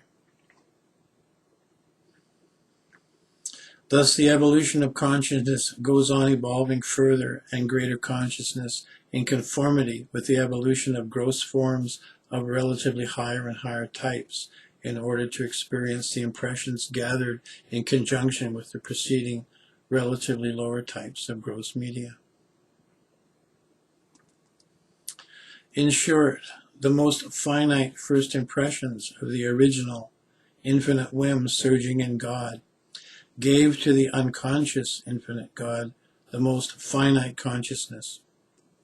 Gradually, varied impressions multiplied and increased and gained greater finite consciousness for God, until eventually the evolution of consciousness was complete when the impressions of full consciousness identified God with human form. God, now having gained full consciousness in human form, the need no longer persists for additional or higher forms to evolve consciousness, as this consciousness gained is full and complete. During the process of the evolution of consciousness, the consciousness, while identifying God consciously with varied, finite, gross forms, inanimate and animate, was also simultaneously, though unconsciously, identifying God with his limited subtle form and his limited mental form. These forms associated with the limited gross forms of God in compact and homogeneous unconscious association to the process of evolution of consciousness from the very advent of the first original projection of the latent nothing in everything. It is but natural that, together with the evolution of greater and greater consciousness of God, the evolution of the limited and finite subtle and mental forms simultaneously takes place, till in human gross form the limited subtle and mental forms are fully developed.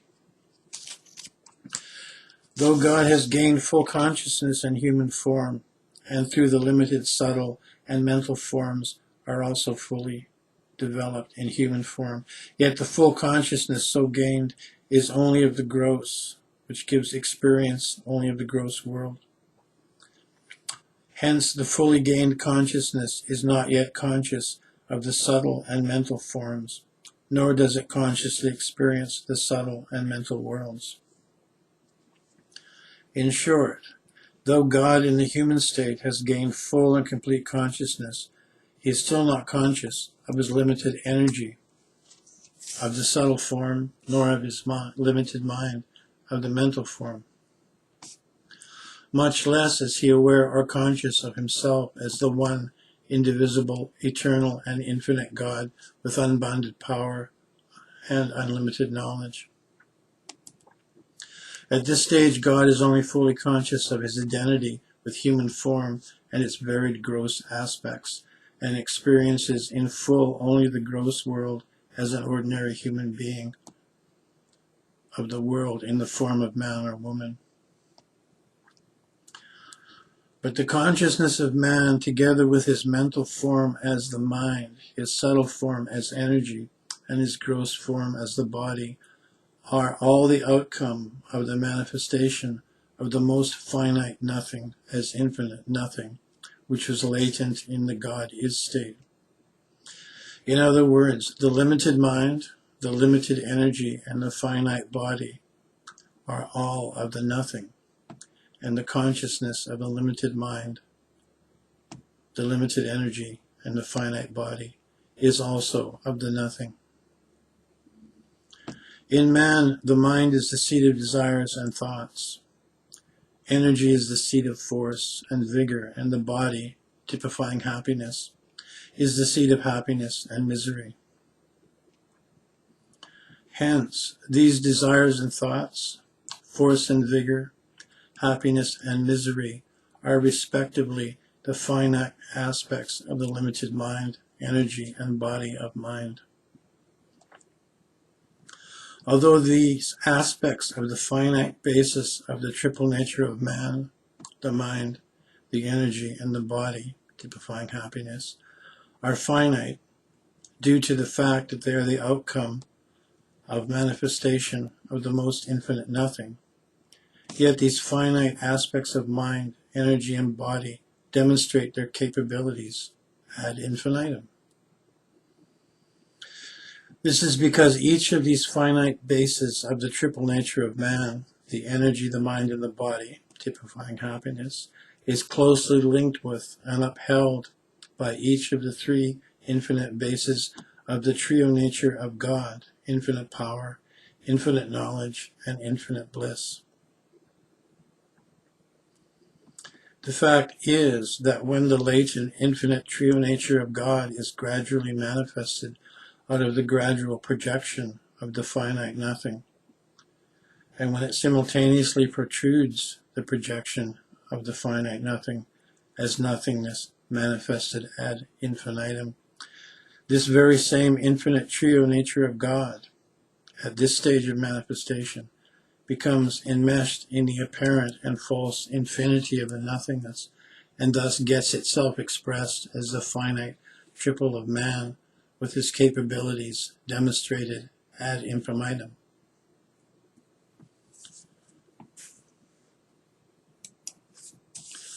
How the mind, the energy, and the body, as the triple nature of man, demonstrate their capabilities ad infinitum in illusion is clearly experienced. 1.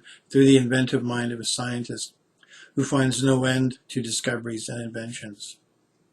2. Through the release of nuclear energy in illusion, which has reached a stage where it threatens with its own force of illusion to destroy the very nothingness out of which it emerged and evolved into such a terrible force.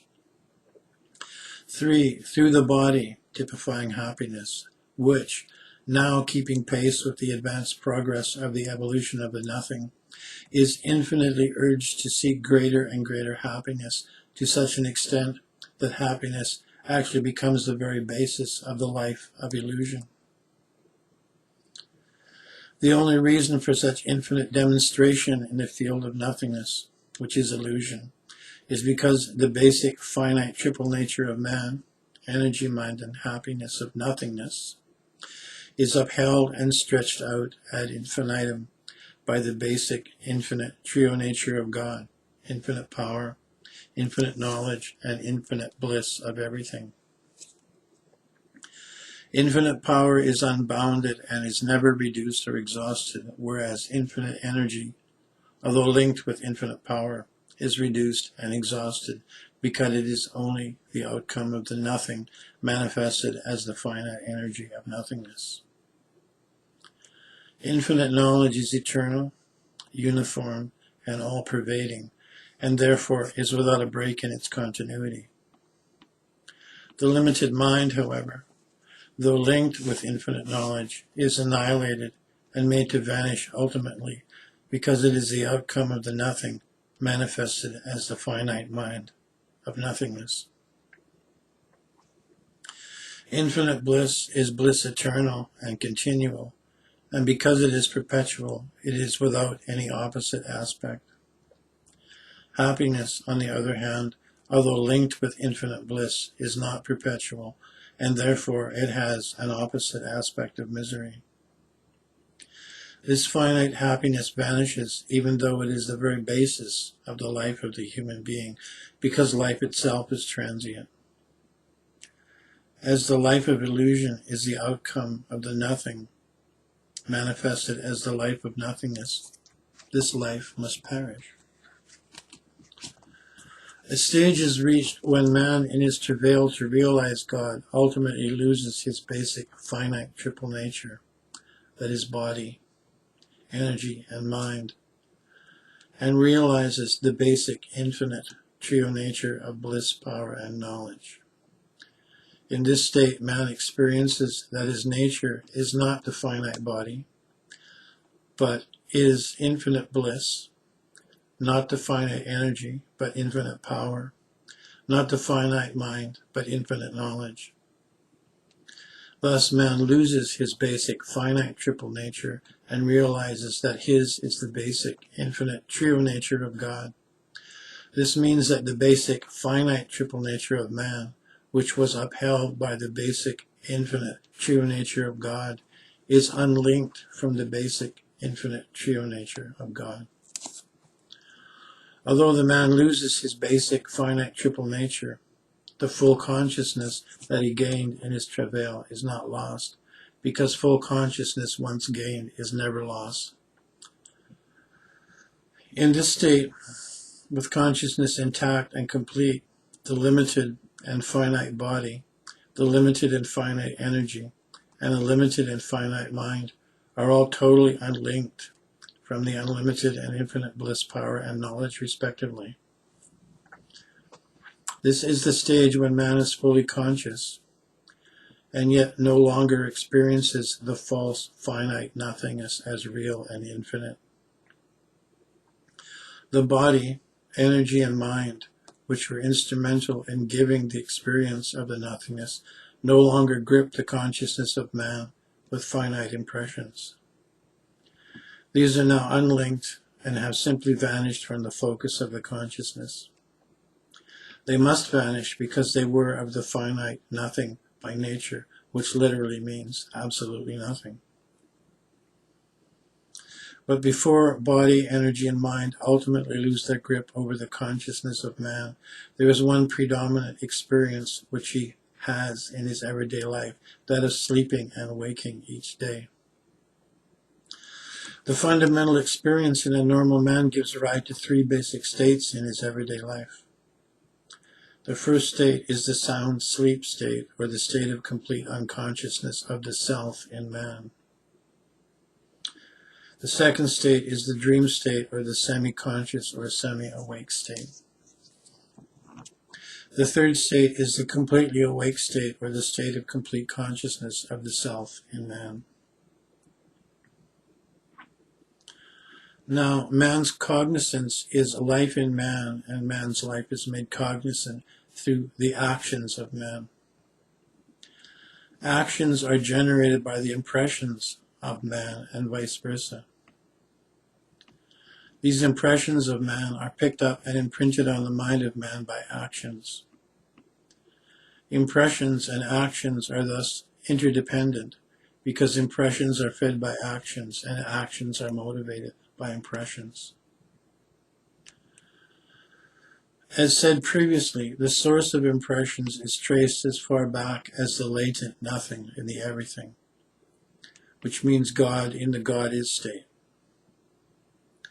When the nothing first became manifested as nothingness in the shape of creation, the primal manifestation of the nothing gave rise to the first trace of consciousness in God, and hereupon the first impression of nothingness manifested.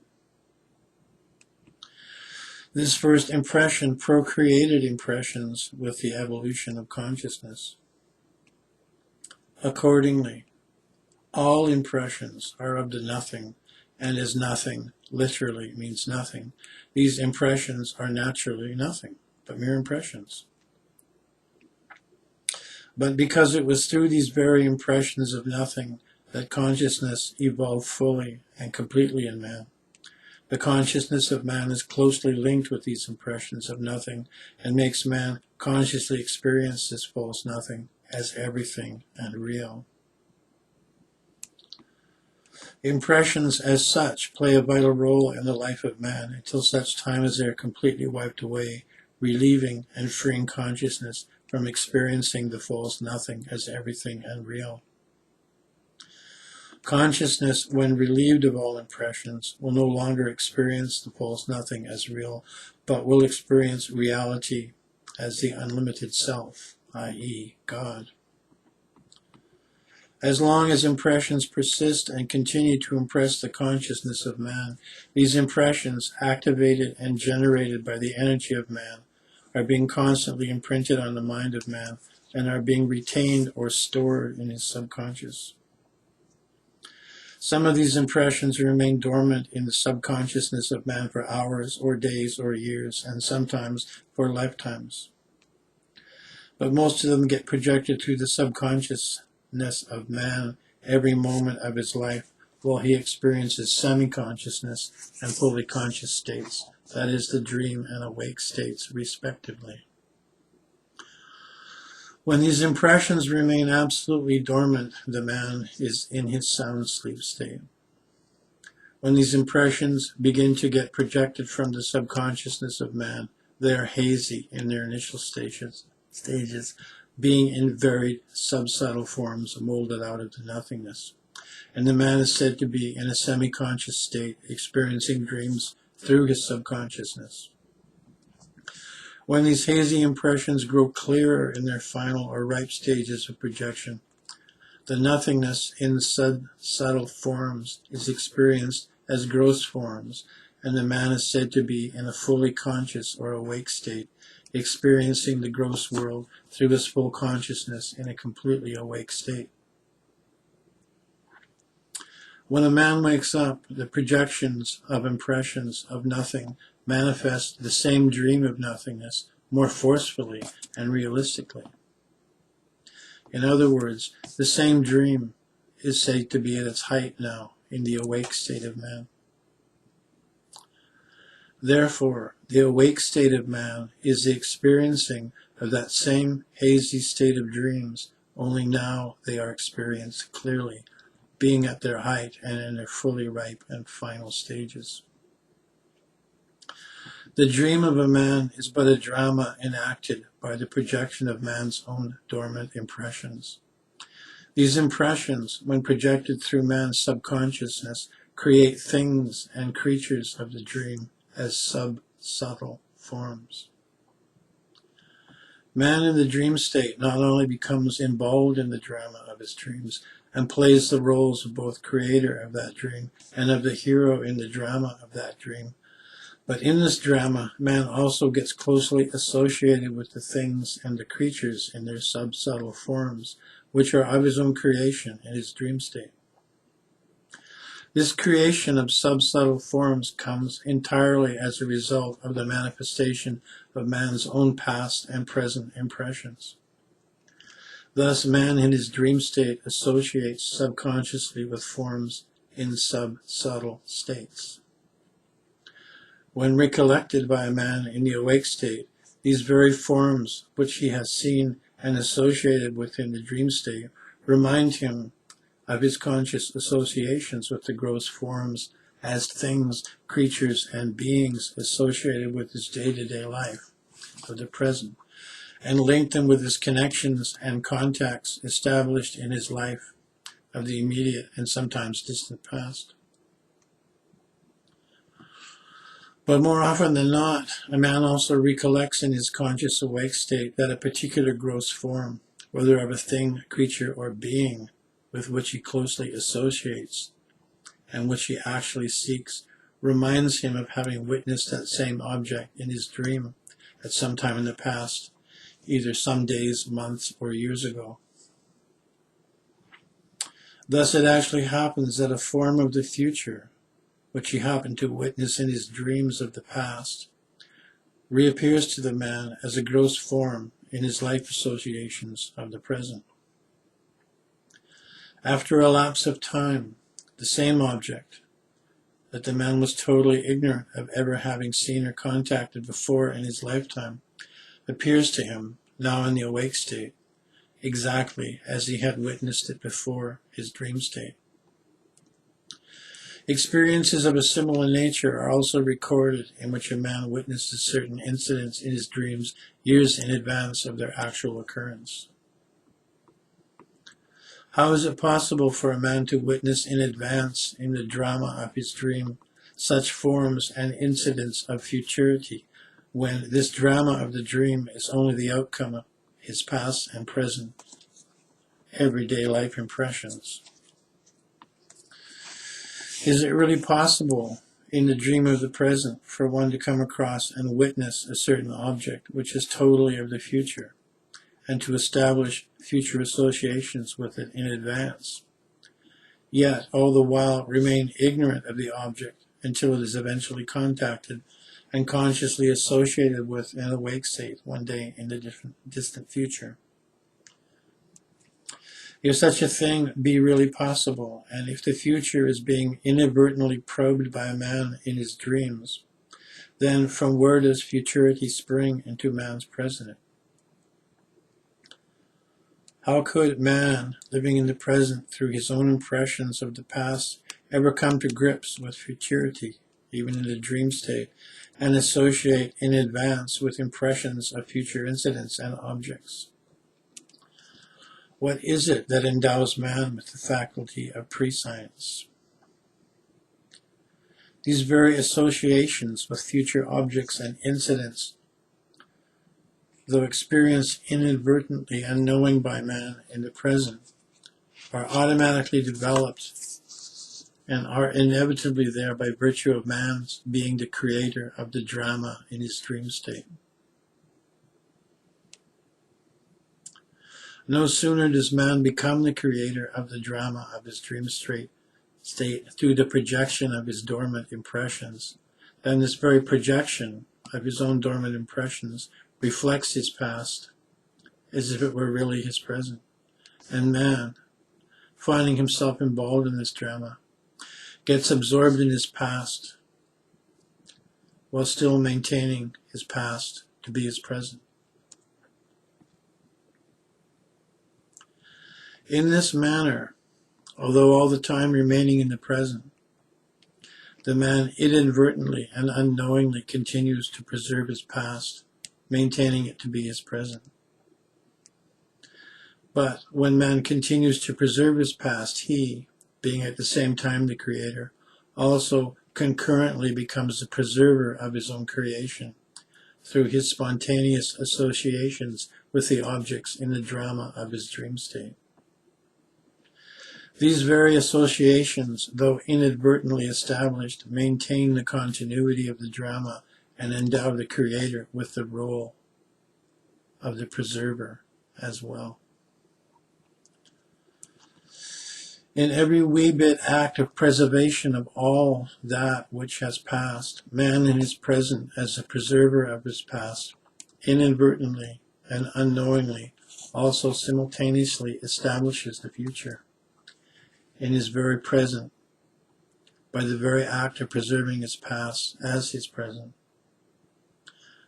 which present had remained always as the future of the past.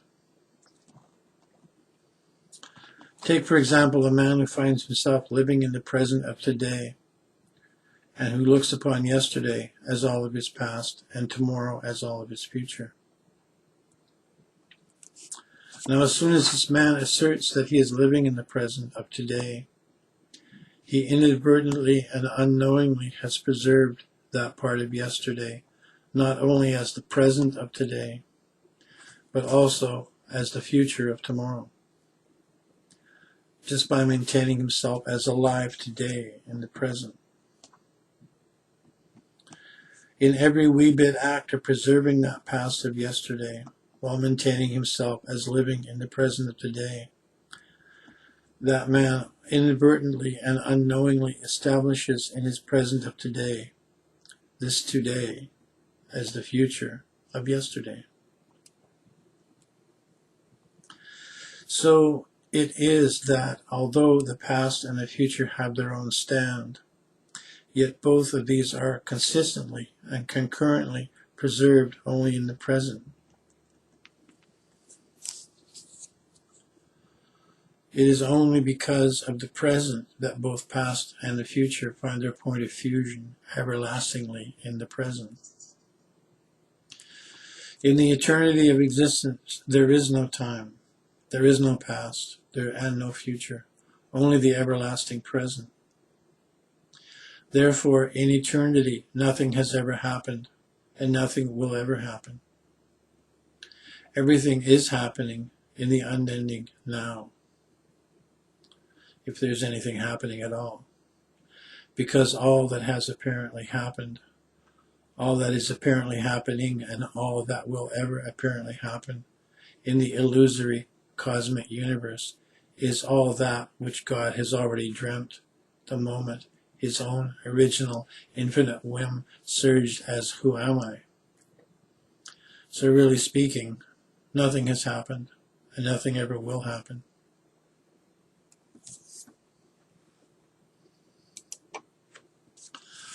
When man in his dream state associates with past, present, and even future forms, he simply invents the roles of creating association, then preserving that association and eventually destroying that association, while all the time maintaining that he is the witness to all these in the present of his dream state.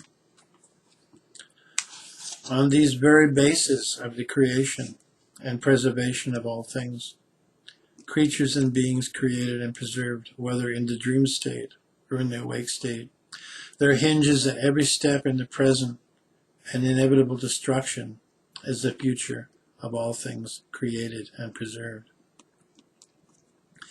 Anything that has its beginning must have its inevitable end, and all things created must inevitably be destroyed, however much such things be preserved, anticipating futurity, advertenity, or inadvertenty as destruction.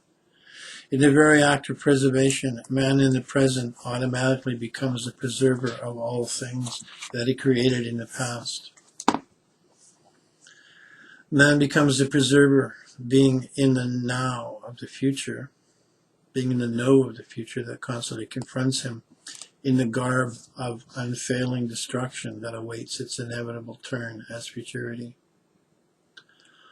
Of course, man himself is really not aware that he knows the future, but the very fact that he is the preserver shows that he must be anticipating the destruction, and as destruction belongs to the domain of futurity, the man, though not aware that he knows the future, is knowing it all the time, that he is engaged in playing the role of the preserver in the present.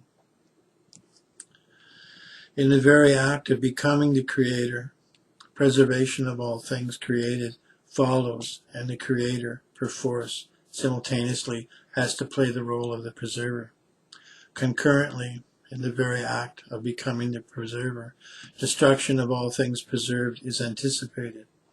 Therefore, all things are inadvertently or inadvertently preserved, and the preserver therefore establishes in the present the future of all things created and preserved, anticipating the inevitable destruction.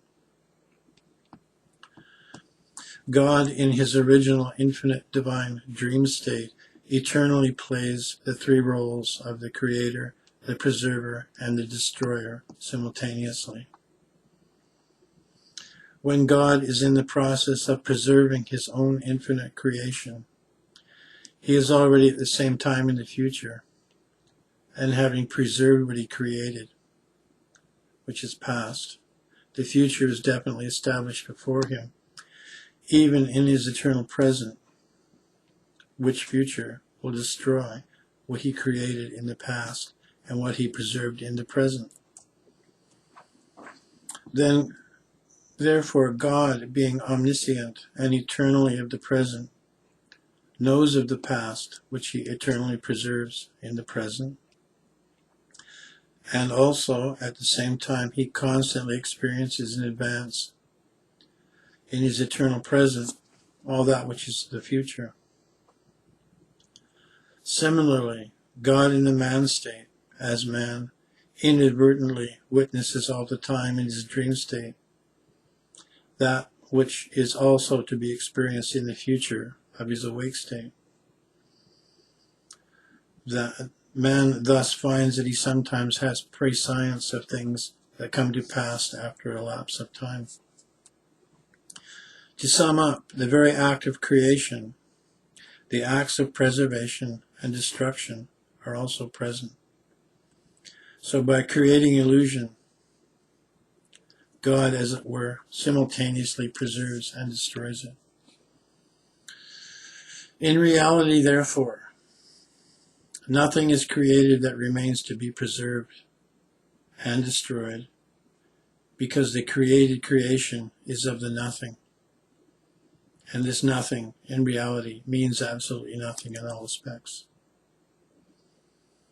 Though this nothing is indeed nothing at all, yet, when it is said that the nothing is created by Brahma, preserved by Vishnu, and destroyed by Mashak or Shiva, it is spoken of only in terms of the infinite illusion, i.e., in terms of the infinite divine dream state of God related to the illusory universe. In the eternity of reality, there is absolutely no such thing as creation, preservation, or destruction. Neither is there space, nor is there any scope for relativity, much less could there ever be the correlated factors of time, such as the past, present, and future. In the eternity of reality, the one, infinite, eternal, all-pervading existence is. In short, when the consciousness of a man makes him experience the impressions of the nothing subconsciously, the man is said to be dreaming a dream. When the consciousness of the man causes him to experience more realistically the impressions of the same nothing full consciously, the man is said to be dreaming yet another dream into the dream. Or he is said to be dreaming into the dream, a vacant dream, experiencing the nothing into nothing. Hence it is said most appropriately that the world and its affairs are nothing into nothing, dream into dream. This means that God in the man state experiences the life of man as a vacant dream into the divine dream, which means creation. Or in other words, the life of man is yet but another dream of God in the dreaming of his divine dream, or the creation. Although God in the man state has gained full consciousness and falsely experiences the multifarious impressions of the false infinity of nothingness as the reality of the gross world, this full consciousness and these innumerable impressions are all absorbed or gulped in, while God in the man state passes away in the sound sleep state, indirectly asserting his original divine state of divine sound sleep. When God in the man state completely wakes up every day from his sound sleep state, the full consciousness which lay dormant during sound sleep, and the multitude of impressions which had vanished out of sight and out of experience in the sound sleep, are now all catapulted out to produce once again the false experiences of the finite nothing manifested as real and infinite nothingness. This unending chain of alternating absorption and ejection of consciousness and impressions in the alternating sound sleep and awake states continues until ultimately all of the impressions are ousted or wiped off clean through the experience of the opposite impressions in the process of reincarnation and involution of consciousness. Thus, impressionless consciousness alone remains to give God the conscious experience of his original, eternal, infinite, real God state.